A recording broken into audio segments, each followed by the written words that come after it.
suite à notre rubrique les produits de bourse avec Unicredit, avec Damien Tracou, analyste indépendant. Bonjour Damien. Bonjour Clotilde. On commence tout de suite avec un point sur le CAC 40. Avec vous, que retenir aujourd'hui ? Eh bien, toutes les semaines, je reviens vous dire un petit peu la même chose, c'est-à-dire que le CAC 40 est à l'arrêt. Il vient d'entamer lundi sa 8e semaine consécutive de dérive latérale entre 5002 et 4720 points. Alors, il y a tout de même une nouveauté, c'est que le corridor de fluctuation est en train de se resserrer encore plus ces derniers jours, ce qui nous prévient de l'émergence d'une tendance directionnelle à venir dans les prochains jours, car après une compression en analyse graphique, eh bien vous avez forcément une éjection. Donc attention, ça va bouger potentiellement fort dans les séances à venir, et ça a d'ailleurs déjà commencé aux États-Unis ou sur le pétrole.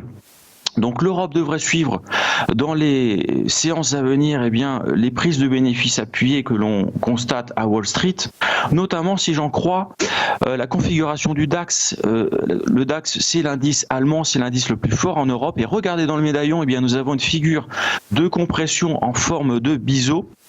C'est une figure d'épuisement du courant acheteur qui pourrait nous valoir une correction assez brutale d'environ 7 à 8% en direction du support à 11 900 points.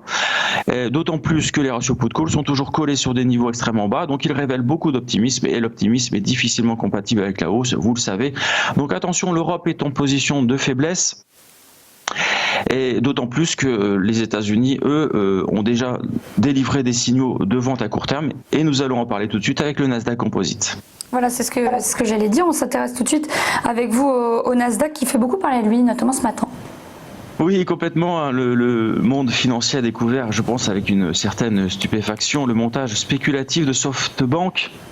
Alors SoftBank, c'est un conglomérat japonais dont le PDG est un adepte déjà des paris spéculatifs. En l'an 2000, il avait participé activement à la bulle Internet. Il avait perdu toute sa fortune quelques mois plus tard. Il aurait pris, donc ce PDG, 4 milliards de produits dérivés, donc de call, ce qui correspondrait à environ un montant de 30 milliards d'actions sur les technologiques américaines. Alors regardez sur le graphique en superposition du Nasdaq Composite, je vous ai mis les options d'achat sur les actions américaines. Depuis une vingtaine d'années, l'échelle était comprise entre 20 et 100. Et regardez ce qui s'est passé depuis la crise du Covid-19. On a explosé les plafonds. Et nous sommes aujourd'hui à 500, donc ce qui est sans précédent naturellement. Les calls ont explosé. Alors, SoftBank n'est pas le seul naturellement à avoir pris des calls, mais il a entraîné toute une myriade d'investisseurs dans son sillage. Et évidemment, le risque de cette hausse parabolique, c'est que la marche arrière soit enclenchée d'une manière aussi rapide que la marche avant. Donc attention, il y a un danger de prise de bénéfices très appuyé sur le Nasdaq Composite, notamment parce que le contexte aussi n'est pas très favorable. Nous sommes toujours avec des ratios put-call comme en Europe qui sont extrêmement bas.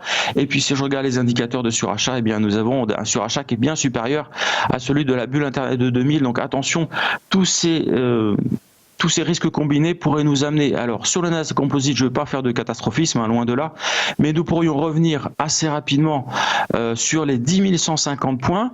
Pourquoi ? Parce que nous avons rompu le canal haussier sur le Nasdaq qui était en place depuis le mois de mai, et lorsque nous cassons une figure, en général, nous corrigeons 50% de cette figure.